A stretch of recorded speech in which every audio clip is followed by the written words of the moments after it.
everybody, and welcome to Kensington Online. My name is Patrick, and we're so glad that you decided to join us today.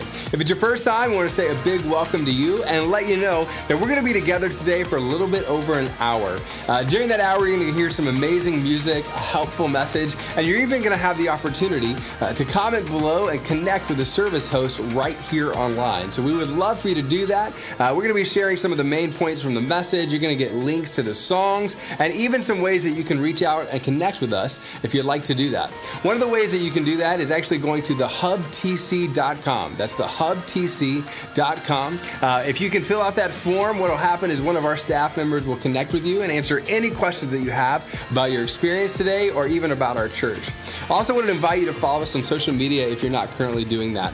We're on Facebook, Instagram, and Twitter, and those are really the best ways to find out more about who we are and all that's going on around here, and even be able to see a behind-the-scenes glimpse at how it all happened. So we would love to connect with you on one of those social media networks. Well, I think we're about to get started. Again, we're so excited that you decided to join us today, and we'll see you right back here in just a few minutes.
Welcome to Kensington. My name is Betty. We are so glad that you're with us as we land the plane in our series called The Backwards Way. And if you are new or visiting us with us for the first time, we are so glad that you chose to spend your weekend with us. We want you to know that this is a safe place for you to explore your faith. And if you are new, we have a special environment in the lobby created just for you called The Hub. It's under 3 big TVs. We encourage you to stop by there, ask any questions you may have about our church, and we would love to get to know you. But if visiting an environment in the lobby isn't quite your speed, we have an online environment called thehubtc.com, and you can log on there, and our staff will get back with you as soon as we can with any questions you may have. Now, with that said, since Christmas is right around the corner and we've had lots of holiday parties, I invite you to stand up and ask the person next to you, eggnog fan, yes or no? Welcome to Kensington. Hey everybody, this is Patrick, and I just wanted to say thanks again for watching our service today online and being a part of this community. Now, we know that you might have some questions as you watch the service today and want to find out a little bit more information about who we are. And so we've created an environment for you to do just that. Simply go to startingpoint.today. That's startingpoint.today, and fill out that short form, and one of our staff members will reach out to you very shortly and answer any questions that you have about our church and about who we are. Again, thanks so much for watching. We'll be back at the end of the service today to give you a little bit more information, but we'll see you here in just a few minutes.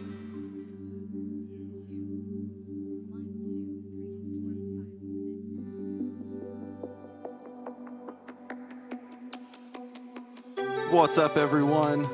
We're so glad you're here. Please continue standing. We got Ryan, Annie, I'm Ben. You guys know these songs. Sing with us.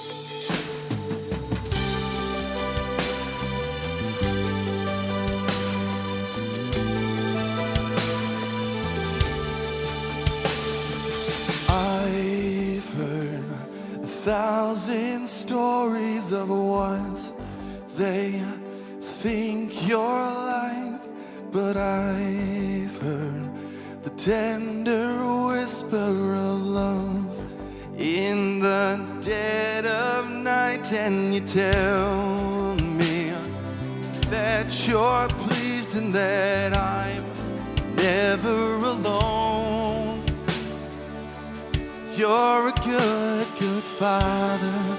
It's who you are. It's who you are. It's who you are, and I'm loved by you. It's who I am. It's who I am. It's who I am. Well, I've seen many searching for answers far and wide, but I know we're all searching for answers. Only you provide, 'cause you know just what we need before we say a word. You're a good, good Father. It's who you are. It's who you are. It's who you are, and I'm loved by you. It's who I am. It's who I am. It's who I am. You're a good, good Father. It's who you are. It's who you are. It's who you are, and I'm loved by you. It's who I am. It's who I am. It's who I am. You are perfect in all of your ways. You are perfect in all of your ways. You are perfect in all of your ways to us. You are perfect in all of your ways. You are perfect in all of your ways. You are perfect in all of your ways to us.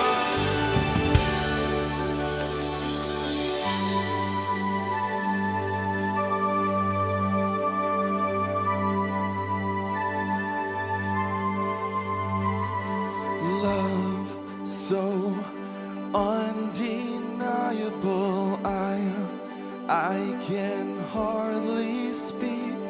In peace so unexplainable, I can hardly think as you call me. Deeper still as you call me. Deeper still as you call me. Deeper still into love. Love, love, you're a good, good Father. It's who you are. It's who you are. It's who you are, and I'm loved by you. It's who I am. It's who I am. It's who I am. You're a good, good Father. It's who you are. It's who you are. It's who you are, and I'm loved by you. It's who I am. It's who I am. It's who I am. You are perfect in all of your ways. You are perfect in all of your ways. You are perfect in all of your ways to us. You are perfect in all of your ways. You are perfect in all of your ways. You are perfect in all of your ways to us. You're a good, good Father. It's who you are. It's who you are. It's who you are, and I'm loved by you. It's who I am. It's who I am. It's who I am.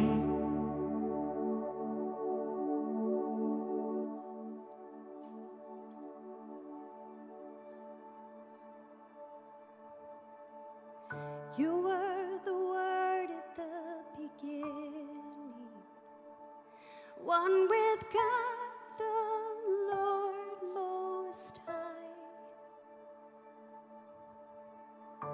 Your hidden glory in creation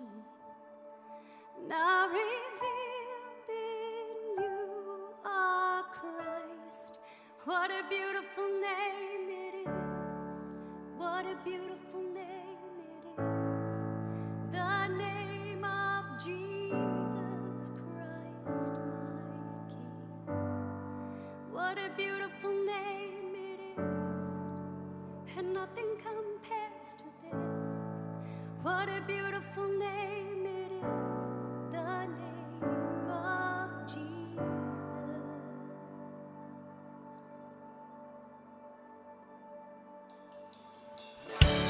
He didn't want heaven without us. So Jesus, you brought heaven down. My sin was great, your love was greater.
Thanks so much for singing with us. Check out this video. You guys can have a seat. Did you know that for centuries, Christmas was not celebrated as a single day, but as an entire season starting on December 24th, Christmas Eve? This season, Kensington Church would like to invite you to one of 3 identical Christmas services where we have designed every bit of it with your entire family in mind. Join us this holiday season, and together, let's discover the life-changing truth found in the Christmas story. We can't wait to see you there. Oh, good morning. How are we feeling so far today? Feeling pretty good? Yeah. How many of you are super excited about Christmas? Anybody not excited about Christmas? Nobody would woot for that. That would be awkward. That would be really weird. Hey, welcome to Kensington. We're so glad you're here. My name is Patrick. I'm the lead pastor here, and we are super excited because we are like a week away from Christmas, and we can't wait. So I think I asked this last week. Can we bring up the house lights for 1 second? I want to do one thing. How many of you have done all of your Christmas shopping already? I think we're going to ask this every week, everybody. And how many of you haven't even started like me? Anybody else? You're holding out? Okay. How many of you, be honest, you're going to do it at least 2 days before? Like 2 days before, like your go-to? Me and you, man, right here. Yes, that's fantastic. You got a couple more days to get stuff, but we're so glad that you're here. And then next week, it's a big week for us. So Christmas is a big season around here. In fact, during Christmas and Easter, we have more people pass through this building than any other time of the year. And so we really would love for you to come back to one of our Christmas services. So next Sunday, I'll give you the times. Next Sunday, we have our regular service times at 9 or 11. Those services will be the same as our 4 p.m. service on Monday the 24th. So we have 3 services that are identical. We're super excited about it. Actually, behind this curtain, we have a brand new stage set. We're going to sing all your favorite carols. It's going to be a fun day. So we'd love for you to be a part of that. And then at 11 p.m. on December 24th, it's going to be a different service, a different type of service. And it's actually going to be across the hall in the student room. How many of you have ever been to Render? Anybody been to Render before? Okay, so Render is so much fun. It's a little bit smaller group of people. Roughly we'll probably have 200 to 300 people in that room, and they're all packed in. And we'll do some songs. We'll give a message, but then we take communion together, and we'll do candle lighting at all of our services. So we would love for you to be a part of all those. So again, those 3 services are the same, 9 and 11 on the 23rd, and the 24th is at 4 p.m. That's on a different Sunday. So here's what I'm going to ask you to do. I asked you to do this last week, so if you'll trust me, I'd love for you to pull out your smartphone for a second. Some of you have already done this. In fact, a lot of you have already done this. But if you haven't done this, we'd love for you to do this. We'd love for you to RSVP for the services if you're willing to do that. So to show you how easy this is, I did this morning. And so we got a little video. So here's what you do. All you got to do is go to kensingtonchurch.org/Christmas. That's all you got to do. kensingtonchurch.org/Christmas. You just put in your social security number, bank account. I'm kidding. Don't do that. Don't do any of that. Don't do any of that. I promise. You just go right down here. You click Get Tickets. Right? You click Get Tickets, and then all you got to do is just fill out your name and really which campus you're going to. So please click Traverse City. That'd be great. One of these service times, your name, and then your email. Let us know how many people are coming, and you're in and out in about 20-25 seconds. That would help us out a ton. I know it sounds odd, but last year, this is so funny in my brain. We had about 900 people get tickets like a day before, which is so cool. And if you want to do that, that's totally okay. The only problem with that is like if somebody's coming to your house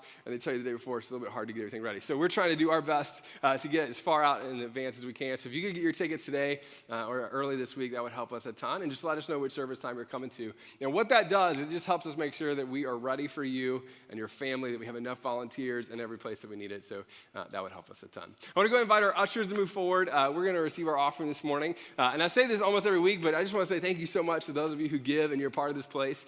During November and December, you actually get these glimpses into what all happens when you give to this place. And so if you haven't seen some of those videos, we've posted a lot of these online. But when you give, you're making a significant impact globally as well as locally. And then today, we're going to talk a little bit about how your giving and your approach to this city is making a significant impact here. And if you haven't given to Kensington before, there's a couple ways you can do it. You can always go to the Kensington app. That's probably the easiest way to do it. My wife and I do it that way. You can go to the Kensington app.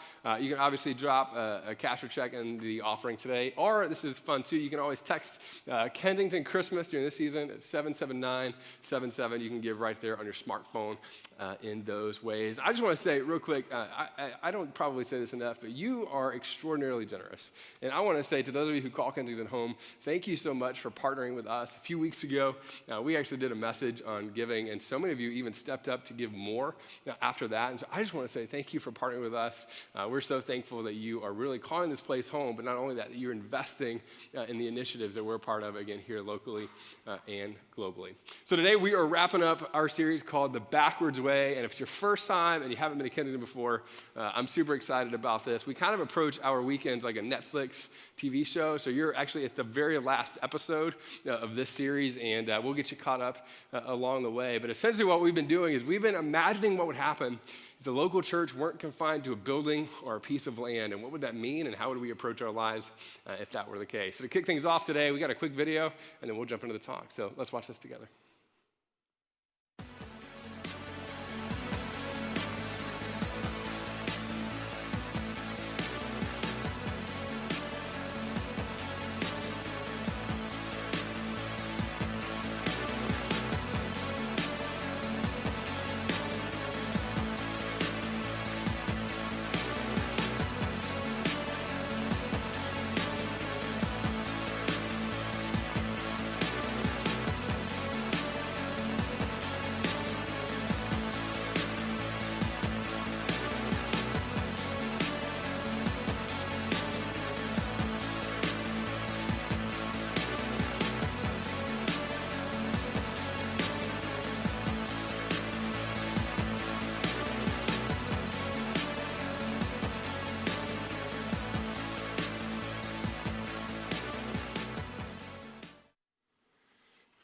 All right, and as I said, today we are wrapping up a series called The Backwards Way. And so just to get us kind of all on the same page and united around one idea, real quick, how many of you, when you were in your 20s, have pictures floating around that you wish no one else had access to? Anybody else, real quick, you know what I'm talking about? Like there's that moment when you were in college, you're like, I can't believe that happened. That was a crazy night. Now, or if you had like moments where you like dressed up as something and somebody was like, that's just not what you ever should have done, or some of you have spouses that have blackmail pictures on you, you know what I'm talking about, or friends in college that you see them on Facebook and you pray that they don't have it anymore. You know what I'm talking about? Yeah, some of you are like, preach. Okay, anyway, I have those pictures too. And so today what I want to do for the first few minutes to kick this off is I'm just going to show you a few of those pictures and tell you a little bit about my story in college and kind of what happened with me and how some of my life really centered around invitation. So this is me, my freshman year of college, and I'll say this, the picture is a little bit grainy because it's older. I really was that pale. So, and actually I still am that pale.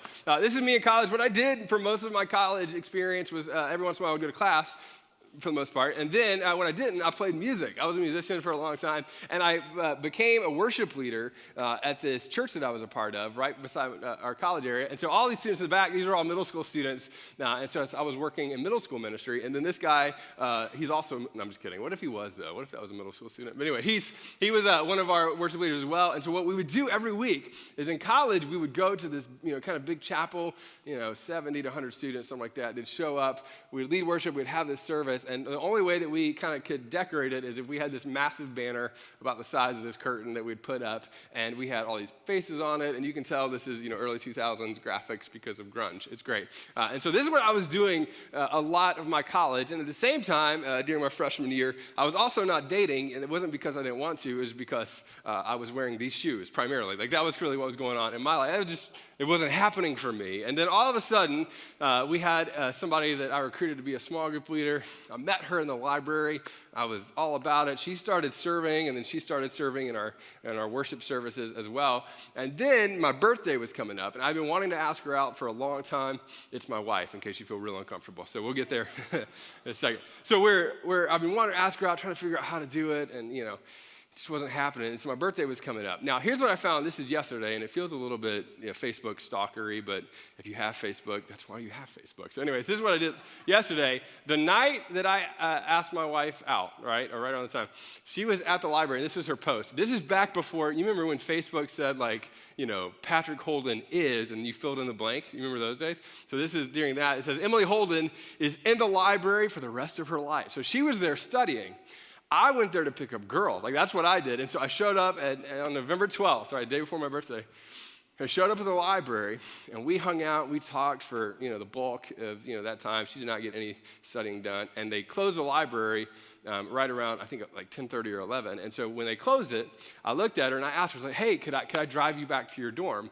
And even though my dorm was like a quarter of a mile, I still drove everywhere because I was, environmentally conscious in college.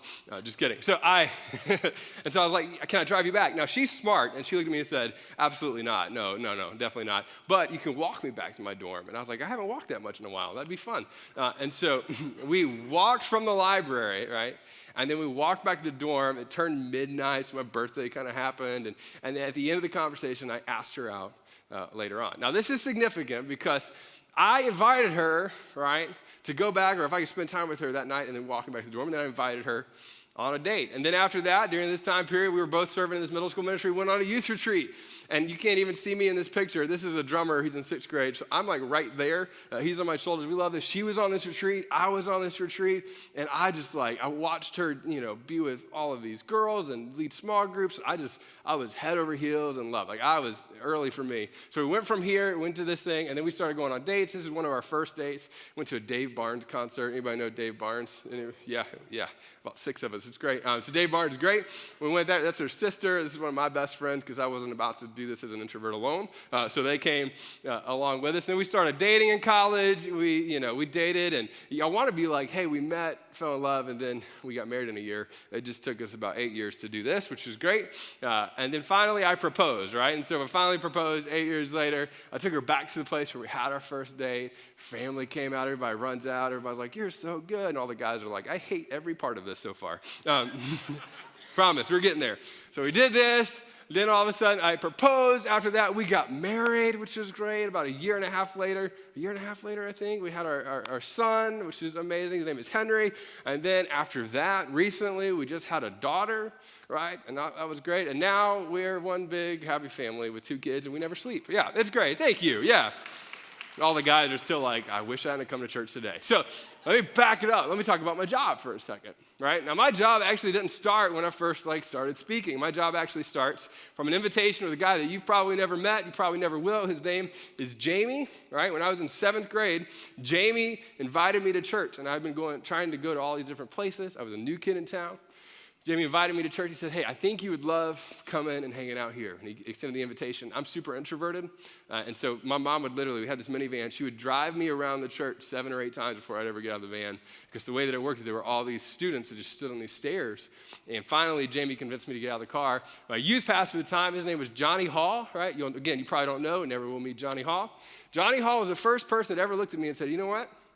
There's something in you that's gifted to be on stage. And I was like, I don't think that's right because I don't know that I want to be up in front of people. I don't know that I want to do. He said, why don't you try it? And so here's what they did. They convinced me to play bongos in our youth band, right? That's how this whole thing got started. I started playing bongos like a cool kid in youth, and we started doing that, and then all of a sudden that progressed. I finally got to speak for the first time, I guess the second time later on to a group of kids during the season. All right, I actually spoke for the first time around this time as well, and then I got through into college. There was a guy named Dustin Lee, right? Dustin Lee was the first person who gave me a job, and he paid me $100 a week to work 50 hours a week, and I was like, yes, I'm rich. Started doing that. Loved it. He was the first person that looked at me and said, you're really good at this, but you're the worst administrative person I think I've ever seen. And I said, well, can you help me with that? And he kind of did if you ask Tanya right now. So he did that. Eddie Jones is the next person. He came into this seat, and all of a sudden he said, hey, do you want to speak? And I said, I really want to speak. And he gave me a shot to speak. Started doing that more. And then this guy is named Clark Campbell. Of all the people in my life, Clark actually gave me the biggest opportunity when I was 19 years old. I think 19, he said, hey, if you want to speak, I'm going to give you a chance. And he gave me a chance. And then he didn't speak anymore for a whole year. He let me speak for 50-ish weeks that year in a row. At 19 to a group of high school students. I didn't know anything about it, but he gave me a shot. Now, all of this kind of culminated in a moment for me when I was I think 20 or 21. I went to a conference I heard this guy speak. This guy's name is Andy Stanley out of Atlanta. And I had only been a part of churches, for the most part, that were focused on church people, right? All of our churches are focused on church people. One of the churches I was a part of, we had 2 services. Some of you know this. We had like a traditional and a contemporary. Anybody, you remember what I'm talking about? And so the traditional was for people who wanted that. Contemporary was for people who wanted that. Contemporary meant that we had electric drums and me on bongos. That's what that was. And so we did that. But we never really made decisions based off of unchurched people. And I went to this conference, and I'll never forget, I'm standing there, and he's speaking, and he's talking about creating churches that unchurched people love to attend. And I was like, that's what I want to do. Like, I love that. That's the kind of churches that I want to be a part of. And I remember standing there, and then he did something that was even bigger for me, which is a bigger moment. He invited me again, and he invited every young leader in the room. He said, hey, don't ever be afraid of trying to reach a lot of people, right? Don't be afraid. Don't ever let anybody tell you, like, your dreams are too big or you're going after too many. Because when he talked about the Great Commission, he's like, hey, you just go after all people. And so we talked about that. I remember walking out of there going, that's it, right? That's what I want to do with my life. That's the kind of thing I want to do. And it all started, right, because this guy named Jamie Williams decided to invite me to a service. Now, for me, during that time, I came across a verse that was part of the message that I heard at that conference. And I actually keep this verse. This is from my office, on my wall in my office. And I'll read it to you. I know it's a little bit hard to read here, so we'll go to the next one. The verse says this. It says, it is my judgment, therefore, that we should not make it difficult for the Gentiles who are turning to God. That we should not make it difficult for people who are turning to God. And I thought, that's kind of the heartbeat of what we do here, right? And there's a lot of different kind of churches. There's a lot of different kind of places. But for us, we're saying, hey, we don't want to make it difficult for people who are turning to God, who are curious about faith, who are far away from God. And that stuck in me, that it said, hey, that's what I want to spend my life doing. I jokingly said to one of our staff members the other day, I was like, if we didn't have church like this and, I didn't have Britney Spears mic and all this, I'd probably just be somewhere on a porch doing the exact same thing, or in a coffee shop doing the exact same thing, with less people in the room. But that's what I want to do with my life, because it became so clear to me, and it was all connected to an invitation that somebody made, just like my marriage was connected to an invitation somebody made. Now, we could say it this way, that many of you at one point in your life were unchurched and understand the power of an invitation. That you showed up to a church, or really you showed up back to faith because somebody leaned in and they invited you, and you said, you know what? You pushed them away over and over again. You pushed them away over and over again. And then finally you said, okay, if you'll just shut up and buy me lunch, I'll show up to the church. And they did, and then you showed up, and that was your story. And that's been your story for a long time. But a lot of us in the room, and this is what I really want to talk about today, many of us, we grew up in churches and never knew what it was like to be unchurched. We just didn't know. And for a lot of ways, that was me. We always were in church. I just never really understood what it was like to not be unchurched. And here's what's so interesting. If you are a person who received an invitation, you came to faith, you came back to church, all that sort of thing, for you, it's all different and you see it through a completely different lens. But if you're a person who's always been in church, sometimes that's difficult to see. In fact, I tell people a lot, and I love telling people this one-on-one, if you want to know what our mission is most about, right, you need to sit through one of our services with somebody who makes you a little bit uncomfortable, or somebody you're wondering the whole time, what do they think of this? Right, when you invite somebody who's a non-church person or somebody from work and they finally show up, right, my favorite text messages, and I get these all the time on Sundays, I invited somebody today, please don't suck today. I'll get those all the time, and I love that. I love that. They'll say, this person's coming, I hope it's good today, no pressure. I'm like, thanks. I love that, and here's why I love that, right? Because when you sit through our services and you see it through the eyes of somebody else, it's a completely different experience. Now, here's the truth for our church, and we're going to talk about you. The truth for our church is this: the gravitational pull of churches, not just us, but I think of all churches, is for them to be primarily focused on what meets church people's needs, right? This is kind of the easy focus point for us. The gravitational pull of churches is for them to be primarily focused on what meets church people's needs. And here's what's so hard, and I'm never popular when I say this, I know that, but we fight that super hard. Because we believe at our church, and again, there's a lot of different ways to do it, but we believe at our church that we want to be a group of people who aren't just focused on us, but are focused on the empty seats in our room and not filling them with other people who came from another church. That's not what we want. We want people to come to our church who are outsiders to the faith, who have questions or curious or step outside of those things. And whenever we fall into that gravitational pull towards asking the question, what is it that I want? What is the consumer thing? How do we meet my needs? All of a sudden we find ourselves in a different place. And the reason that that is a damaging place to be is because I think the problem is that Jesus seemed to be focused on those who were disconnected to God. In fact, there's this passage in Luke 15 where it actually kind of talks about these parables that Jesus teaches on this, and he says this. He says, now the tax collectors and the sinners, which I love because it kind of put them together, but we'll talk about that later. Anyway, tax collectors and sinners, just kidding, were gathering around to hear Jesus. People who were outsiders of the faith, don't miss this, were gathering around to hear Jesus teach. Why? Because they liked Jesus, or at least curious about what he was doing. That Jesus had this attractional thing to people who were not even connected in that sense. Have you ever met people who can't stand church people? And I love this. That's not what Jesus is all about. He was drawing people in. Jesus was liked by those people who weren't anything like them, and he liked them back. Now watch what Luke says next.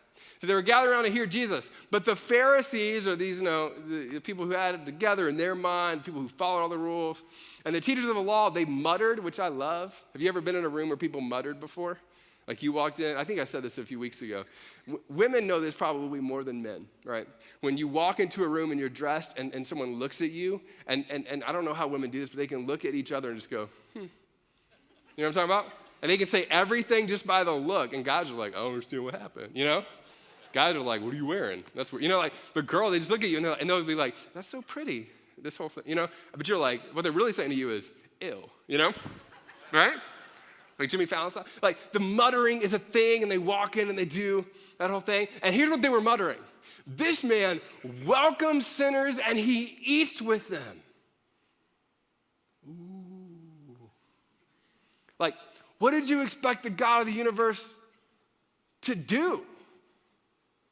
That he shows up and people who are outside the faith gathered around him, and the religious leaders are like, but they like him, and he's leaning in and he welcomes them in. Why? Because Jesus connected relationally with those who are far from God. Not just in theory, not just in his mind, not just in conversations. He actually showed up on behalf of people who are far away from God.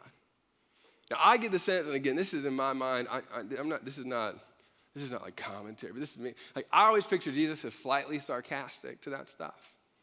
And so as they're all muttering, as they're all kind of giving him the looks, Jesus isn't dumb. He knows what's going on. And Jesus is like, okay, I'm going to do what I do. I'm going to drop a little parable, and all y'all going to be quiet. So Jesus gathers them all together, and all the Pharisees are circling around, all these sinners, and all the people are like gathered close, but I just feel like they're all floating around. It says Jesus told them this parable. He says, suppose one of you has 100 sheep and loses one of them. Now, you're not a shepherd, most likely. I don't think. I'm not a shepherd. These are like precious to shepherds, right? And if you lost one, but you had 99 others, you would really, and this is the mentality, what would you do? You try to make sure that the 99 are okay. Are we fenced in? No one else is going to go astray, right? Like we've got everybody together. He says, suppose one of you has one sheep and loses one of them, and he goes on. He says, doesn't he leave the 99 in the open country and go after the lost sheep until he finds it? And I feel like that in my head, again, because in my head he's slightly sarcastic, a little bit from The Office, Jim Halper. He's going, all the muttering just kind of stops, and they get silent. Because he's poking at their heart and what matters more. And what he's poking at is that the God of the universe has this unending pursuit of people who are the one. Which means, don't miss it, and this is convicting to me, which means that every time I show up and ignore that unending pursuit because I'm not happy, because I didn't get my need met, well, that question and line of thinking isn't even in the general vicinity what Jesus is poking at here. Because he's going, look, until every one of them is found. Now, here's why this matters so much, and I love this, because I think I said this a few weeks ago. I love coming to church. I'm all about it. Sundays are my favorite thing. I get here early. I love what we do. But it's not just about us who are followers of Jesus in the room and creating a thing that we all just like, and we all show up together and high five. Like, that was a good service, right? This is about you being a part of something that's bigger than you. This is about you embracing a mission that was at the heart of who Jesus was. The vision of our church isn't that we make all the Christians happy, which is always fun. And people don't love that. Like every once in a while I get a call and like, sorry, I won't. Which one can I use? I'll use this one. You get a call and like, I wish, right, that the first 10 minutes of the talk, or 15 minutes of the talk, you weren't talking to all the I got this one recently. Non-believers. I wish you wouldn't talk to all the non-believers. And I was like, why? Because when you invite somebody for the first time, you ready? No, when you invite somebody to our church for the first time, you want me talking to them in the beginning, right? Right? Or when we sing a song, and I love it, I'll poke at our worship leaders every once in a while, Ryan, I'll talk about it. It's like, if a worship leader says something and it's like no one understands, you know? It doesn't matter for all the people who are followers to do it, because you're here and you like it and you probably understand it. But if you invited somebody and you're standing next to that person and you're talking about the blood of Jesus raining from the ceiling or something, it's like, I don't know what? You know? I used to, again, in middle school ministry, we did this song called Fire Fall Down, which I love the song. I kid you not, I would stand there and new middle schoolers would go, they start looking around, like, really? I hope not. I feel like they're picturing like firework and all that. But think about it, it matters in that moment, and it matters for us. And this is what's matter. When you're part of this church and you're invested in this place and you understand what we're about, you begin to ask yourself the question, how do I see all of this through the eyes, not just myself, of people who are far away from God, but you become a person, and don't miss this, you become a person that's not just inviting to church, you're becoming the church in the places that you are. Because what if the church wasn't confined to a piece of land? What if the church was actually you? That everywhere you go, that you carry this mission and this vision and who God is, and you carry it all with you. You carry it every place that you go because God has put you on a mission, just like he's put all of us on a mission in our world. That you and I would never be fully and finally satisfied, I don't know this is, until every person in our city has found the hope and redemption in Jesus Christ. Like, if it's all true, what else matters? That we'll spend 70, 80, 90, 120 years, I don't know, Tesla, we'll see what happens. Like all those things going on, but at the end of our life, if eternity is real, then what else really matters more than that? And watch how Jesus wraps up this parable to shut up all the Pharisees. He says this, and when he finds it, being the one, he joyfully puts it on his shoulders and goes home.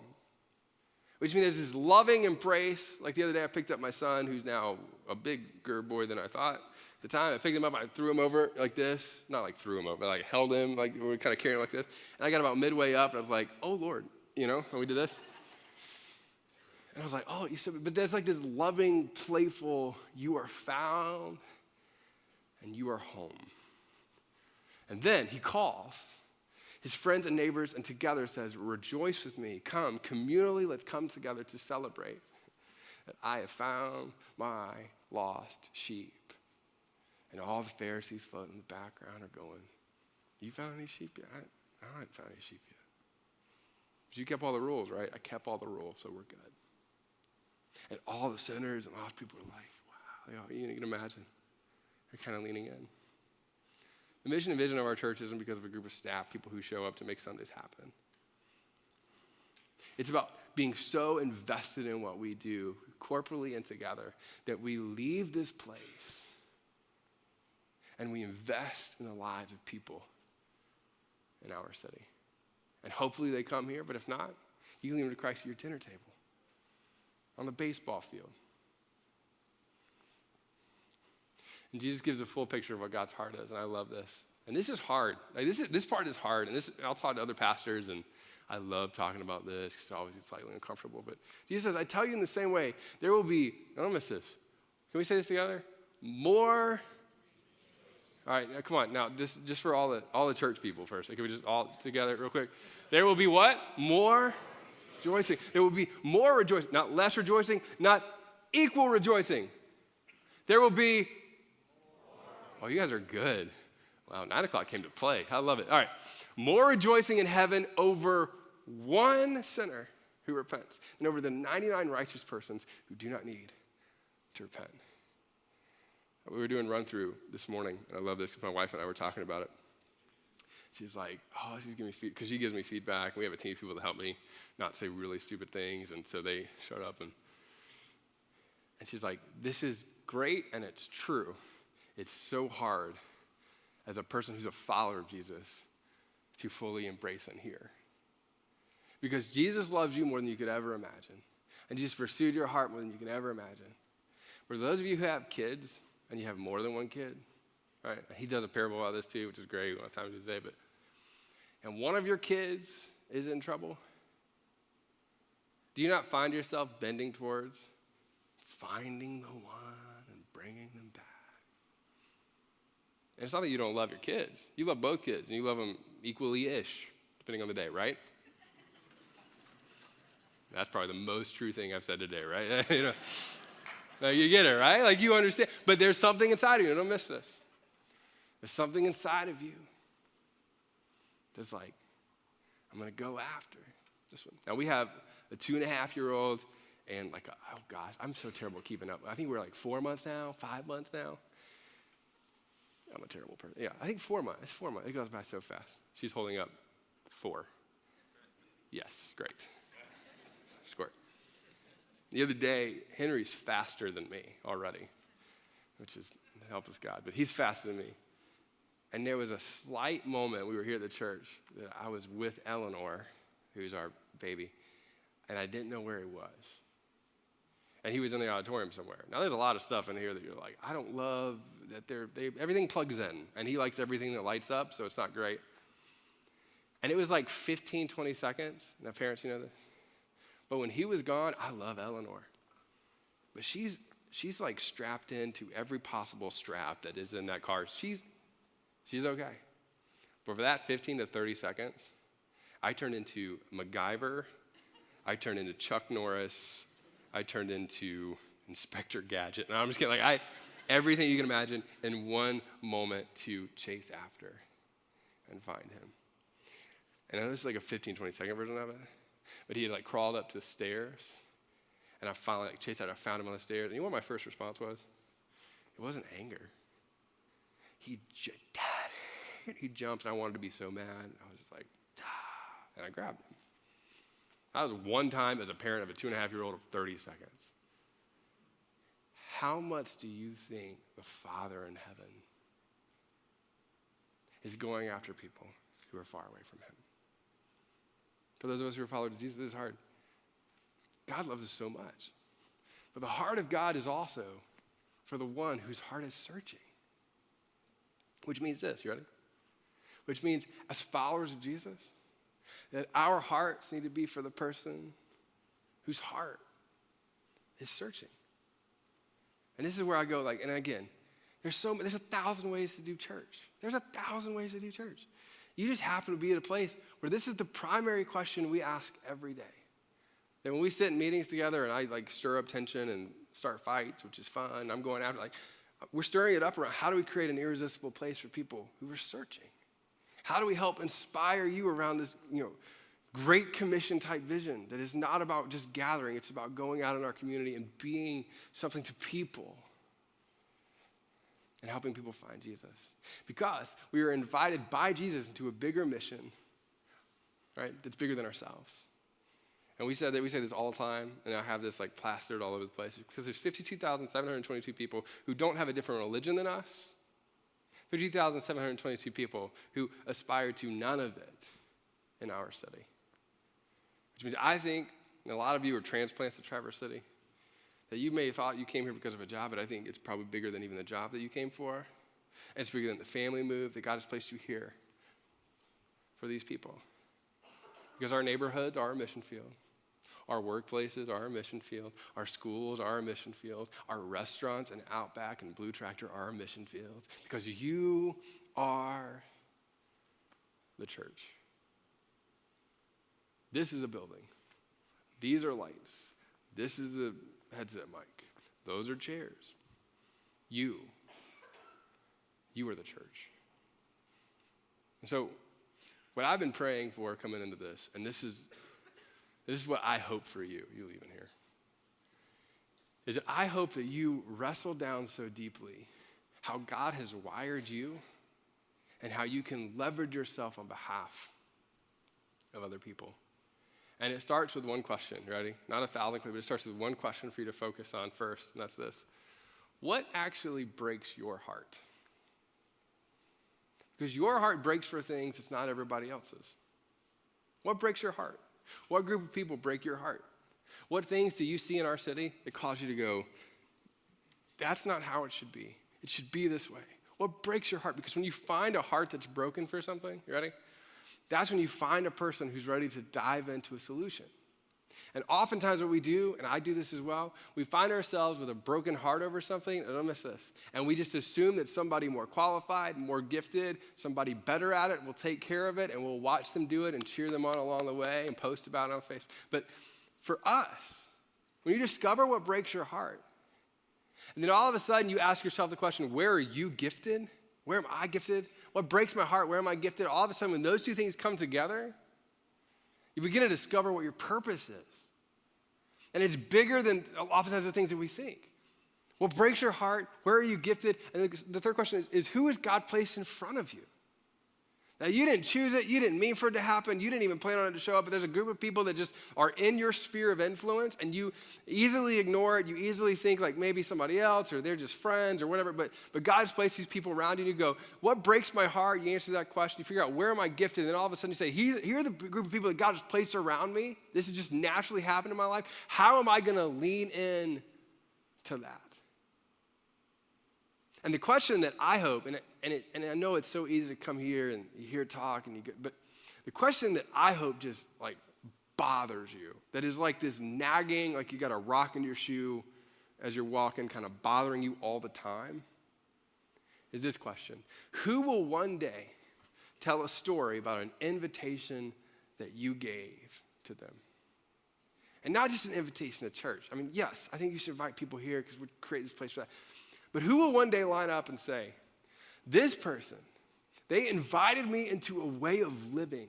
They invited me to follow Jesus. They invited me in the most difficult or broken parts of my life. And all of a sudden, from that invitation, it led to this, which led to this, which led to this, which led to this. But all of that happened because of an invitation that started here. And I'll tell you this, you make all the money in the world. Right? You can be the best at everything that you do. You can do all of those things. But at the end of your life, your legacy is defined by the people who will line up and thank you for the invitations and the impact that you made. And come on, for those of us who are followers of Jesus, if eternity is real, if you believe in that, you believe Jesus came down the cross, you believe that everybody's going to spend somewhere after eternity, if you believe that at 80%, then this is one of the most important questions that you will ever ask and you will ever answer. Because what hangs in the balance of your willingness to move outside of these walls and invite other people into something that's a bigger story. Now, around here, we say this phrase a lot. And the reason that we say this phrase, in fact, if you're around here enough, you might see it on a wall. You might hear one of our staff talk about it. Is that our end goal here isn't that we build big churches, contrary to popular belief. It's not that we're trying to be a big corporate thing that's all of a sudden, and then they're all big churches. They just keep doing big things. That's great. In fact, if I pulled Steve here, which would be fun to do, and I just set him on the stage, and I asked him how much he cared about how big our churches were, he would immediately pivot to Nepal. You know what I mean? He would immediately pivot to what we're doing locally. He would immediately pivot, and this is our vision right now. He would immediately pivot to how many people can come into this place and be mobilized to do what God has called them to do. That it's great that it's big, because a lot of times that means that there's more people exposed to the message, but I'm telling you this. Our end goal is that we're a big church. Why are we a big church? It's not that. Our end goal is how many people can come to faith and then be mobilized to do what God has uniquely gifted them and called them to do. How many people can get around the idea that the heart of God is for the one whose heart is searching, and then all of a sudden line themselves up with that idea and that thought and that mission, and then go out into the places that they've uniquely been placed and make a significant impact around the things that break their heart, where their gifting aligns, and with people who God has placed in front of them. And so today what I want to do is I want you to hear a few stories of people who are doing just that. And as you hear these stories, here's what I hope that you're doing as you're listening, that you hear the stories, but at the exact same time, what you do is that you lean in and go, where is God prompting me to go? What is God prompting me to do where I am right now? What breaks my heart? What is God leading me towards, and how can I lean in to that? Let's check out this video together. So years ago, when we started Kensington, my biggest fear is that people wouldn't respond. Like people wouldn't respond to Christ, people wouldn't move out. My biggest surprise in all these years is the unbelievable faith that's been expressed through people in this movement. Over and over again, I've been blown away by people stepping out to follow Christ into risk and adventure. Sometimes we see it around the world, but maybe most often we see it in simple acts of kindness of people moving into their neighborhoods, into their workplaces, into their communities. And we call this Move Out. So I'm excited to tell you a little bit about Kensington's new Move Out strategy. And I kind of want to frame it with this question. What would it look like if the church wasn't contained to a piece of land? What would it look like if each one of us saw ourselves as the church? How could that impact our communities, our neighborhoods, our workplaces, our schools? And I'm so excited about this because I really believe that together as a church, as we move out, that is going to transform our communities and really entire regions. Coming out of college, I was very career driven. I saw my life just working, climbing the corporate ladder. One day, very early on, I was sitting in my cube and I just heard God asking me, where's my identity placed? Is it in my career or is it in Him? And I remember that day just choosing and saying, Christ, I choose you, I want to pursue you.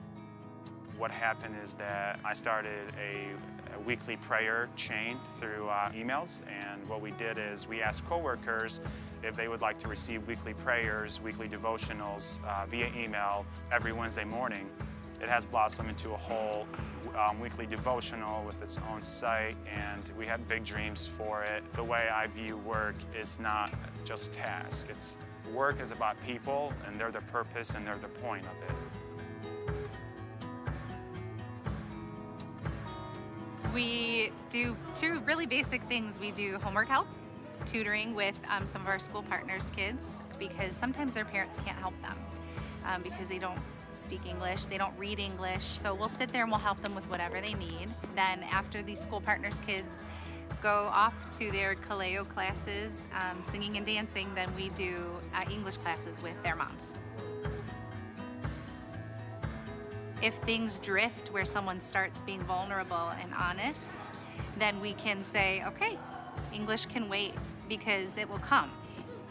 But what's going on right now is more important.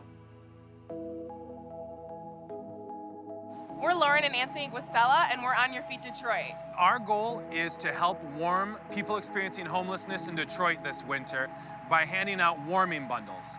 Warming bundles are backpacks filled with gloves, hats, socks, hand warmers, and thermal blankets, trying to help our brothers and sisters out on the street to stay warm this winter. My whole life I've known who God's called me to help, and it's those experiencing homelessness.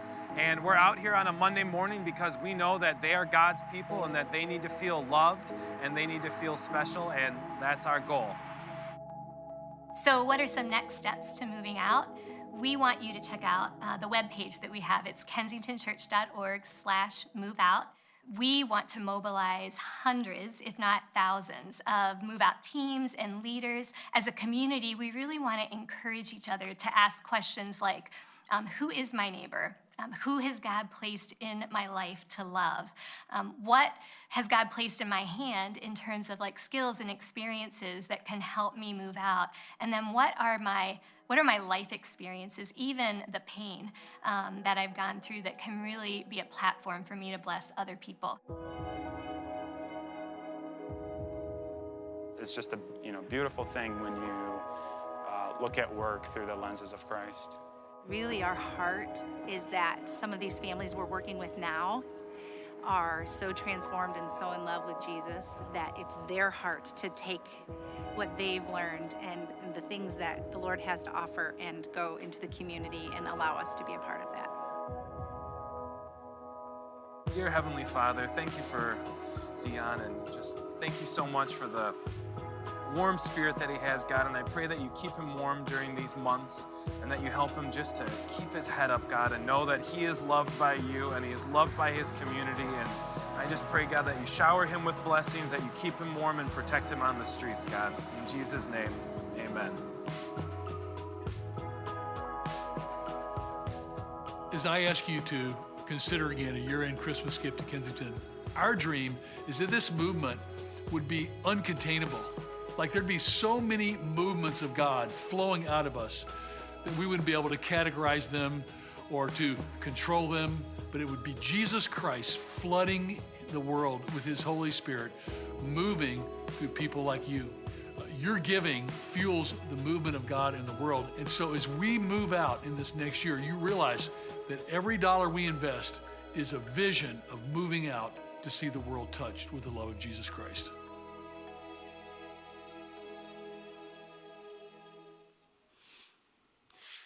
So both of the people in that video are good friends of our families. I love what Jocelyn's doing is extraordinary in schools and with kids. And then one of my favorite, he's a new friend, is Fadi. Right? Fadi, actually, I found what he was talking about online. Right? It's called Chosen Messenger, and I loved it. I was geeked out. I thought they were really short posts, and so I messaged him out of nowhere. I didn't even know he was connected to Kensington at first, and so I found him, and then we started talking and discovering that the way that came about is he started, again, as he was talking about, like, I want to make an impact at the workplace that I'm at, and he just, again, extended an invitation to a group of people, and they just jumped on board, and then it started to grow, and he and Jillian are doing extraordinary things with that. And it started as God began to break his heart over a group of people, and then from there it moved forward into something that grew, and it's kind of moved beyond that. And so here's my question for you, right? Really, it's kind of twofold. First thing is, again, what is God working in you that you've been afraid to reach out and start, right? And the truth is, it's most likely fear. Like, at the end of the day, it's not laziness because you're not lazy, and it's not apathy because you're probably not apathetic. It's just this fear of, like, if I actually take a step towards that, what's going to happen? My question for you is, at what point are you going to go that the vision for God that has for my life and the mission that he has me on is bigger than that fear? I'm going to take a step. It doesn't have to be all of the steps, but what is my one step that I'm going to take right now to move out and engage more deeply in the community that we're a part of? And so what we want to do at our church is we want to help you around that, right? We want to help you figure that out. And so if you go to our website, you can go to kensingtonchurch.org/moveout, right? We've got a ton of resources there that we want to invite you to. If you're like, hey, I want to discover maybe what my gifting is, you can do that there, right? If you want to figure out how to partner with more people at our church and how you can figure out how to do this in clusters or communities, right? You can do that there and get connected with more people here. But here's our vision, at least for our campus, right? This is just our campus. Our hope and our prayer right now is that over the course of this next year that we'll see 500 of you, right? 500 of you, 500 individuals at our church say we're going to take a step towards whatever an initiative is to make an impact in our city.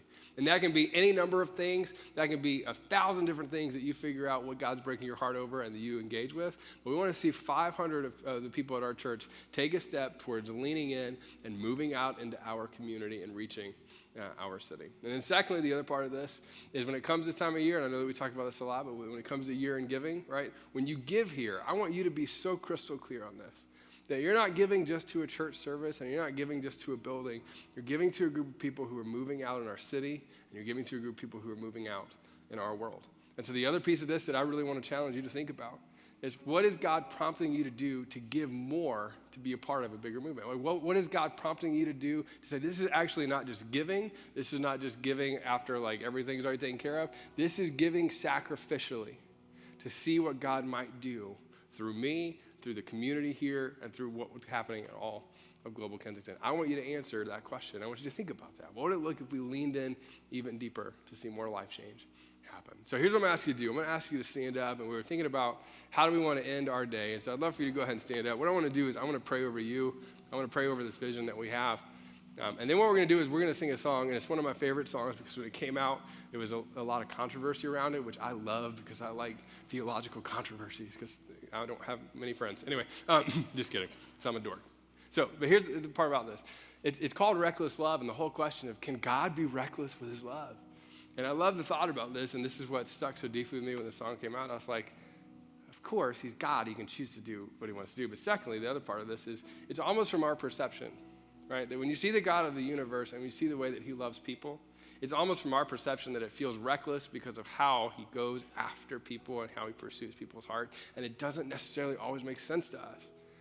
And that he invites us into recklessly loving others and to going out in ways that don't always make sense, that call us out of our comfort zones, and to lead lives where it goes, I've got all this, but I'm going to abandon that to go after the one. It feels reckless. And so I love it when we sing it, number one, because of all of that controversy, but number two, I love it because of the picture that it paints and the vision that it paints in our own hearts and our lives. And so what we're going to do is I'm going to pray for us. We're going to sing this song. If you're a great singer, I'd love for you to sing, maybe a little bit louder, but if you're a bad singer, I want you to sing too, because I'll be right there with you. And I want us to sing this as a community of people who are singing this as a prayer, that acknowledging the reckless love of God and that he's calling us out into doing something beyond ourselves. Let me pray for us, and we'll sing this together. Father, we thank you for these truths. We thank you that for those of us who are followers of you in the room, that this is already true of us, that you pursued us so deeply, that for many of us in the room, someone else made this decision to figure out what broke their heart, and they extended an invitation to us, and we found you. And so, God, I pray at our church that we would be so preoccupied with people who aren't here yet, and that we would be so preoccupied with creating things that help people find you, and that we would be so preoccupied with going out in our community and being so really on fire for a vision that people would look and just go, I don't even fully understand what that looks like, but I admire it. God, help us to be those kinds of people. And God, I pray for all of us in the room that at the end of our lives, there would be people that line up and can point to an invitation that we extended, that we would all be the kind of people that leave legacies, that we've made a significant impact. And God, that you would do something in our midst that's so extraordinary and so beyond our own capacity that we look at it and we go, it was only you through us that it could have happened. And we love you and thank you for that. In Jesus' name we pray. Amen.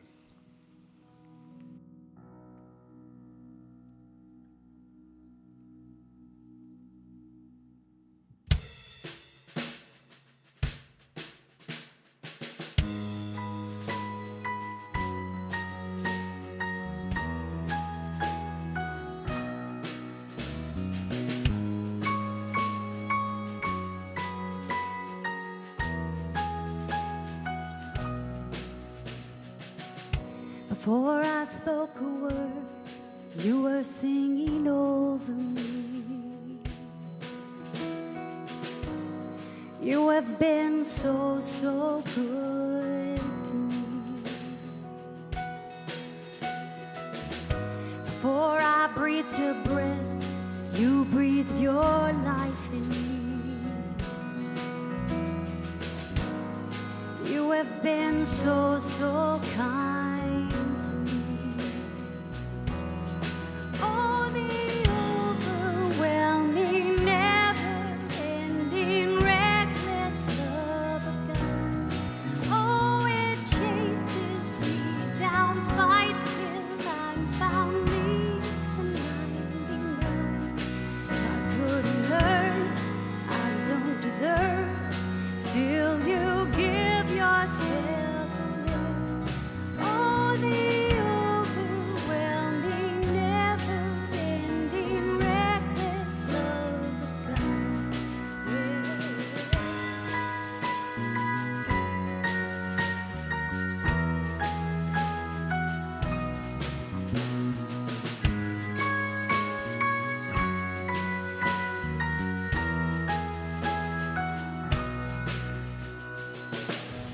I was your foe, still your love fought for me. You have been so, so good to me. When I felt no worth, you paid it all for me. Yes, you did. You have been so, so kind.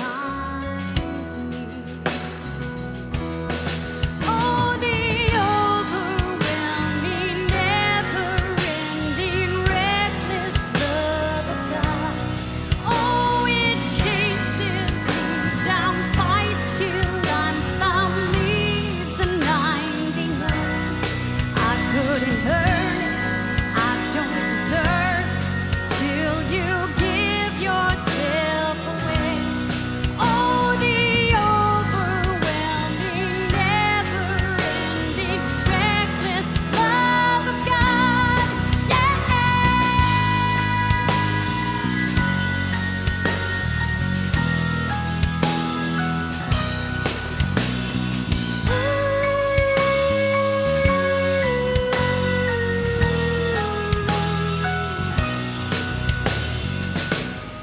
shadow you won't light up, mountain you won't climb up, coming after me. There's no wall you won't kick down, lie you won't tear down, coming after me. There's no shadow you won't light up, mountain you won't climb up, coming after me. There's no wall you won't kick down, lie you won't tear down, coming after me. Sing it out. There's no shadow you won't light up, mountain you won't climb up, coming after me. Oh no. There's no wall you won't kick down, lie you won't tear down, coming after me. Oh no, no, no. There's no shadow you won't light up, mountain you won't climb up, coming after me. Oh no, you fight me. There's no wall you won't kick down, lie you won't tear down, coming after me. Oh, the overwhelming, never-ending, reckless love of God. Oh, it chases me down, fights till I'm found, leaves the 99. I couldn't earn it, I don't deserve it, still you give yourself away. Oh, the overwhelming, never-ending, reckless love of God.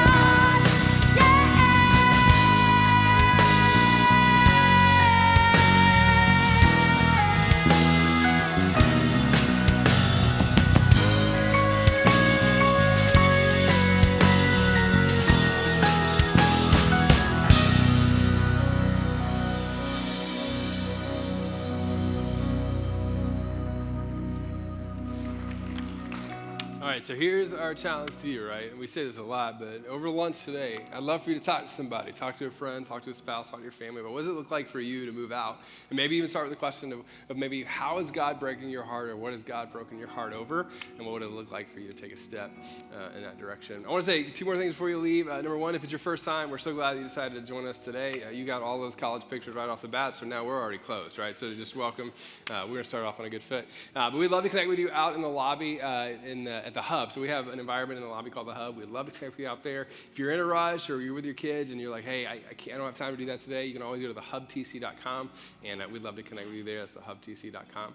And then next week, we're 7 days from Christmas services here. We're super excited. So I'm going to ask you to do one other thing, if you would. On your seat when you came in, there's a little card. Can everybody pull out that card real fast? I'd love for you to go ahead and reach, pull this card out. I would love for you to grab one of these. So here's what this is. This is not a reminder for you, right? You already know when we have a service, because we've told you a lot. So I want you to go ahead and grab this card, though. This card is for somebody else, right? Now, some of you, here's what I would love to see happen. You've got one card. I would love for you to at least invite one person. You can invite your waiter today. You can invite a family member. You can invite a friend or a coworker. We want you to use this card to invite.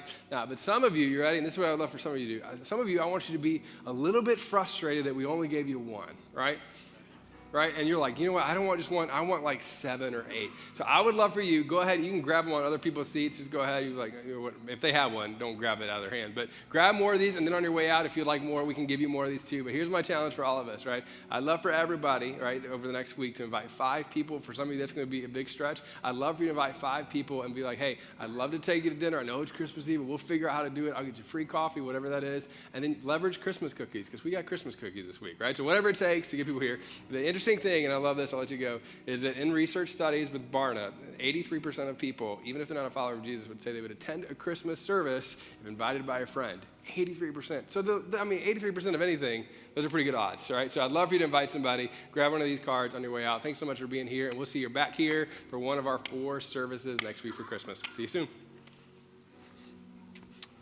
Thank you so much for watching online. We're so glad you decided to join us today, and we hope that you enjoyed your experience with us online. I want to invite you to our Christmas service as well. It's really a great opportunity, especially at Christmas, to really see everything that happens to your life. We'd love for you to be a part of that. Again, just as a reminder, our Christmas services are next Sunday at 9 or 11 on Sunday, 4 p.m. On Monday, Christmas Eve, and then 11 p.m. as well. We'd love for you and your family to join us for one of those services, and we'd also love for you to invite somebody as well. An easy way for you to do that online is just to to talk about or share one of the posts that we have online, you'll see a video with somebody, but you'll also see an event there. You can just share that post, tag as many people as you want to there, and let them know that you'd like to see them at one of our Christmas services. Again, thanks so much for watching. We'll see you right back here next Sunday.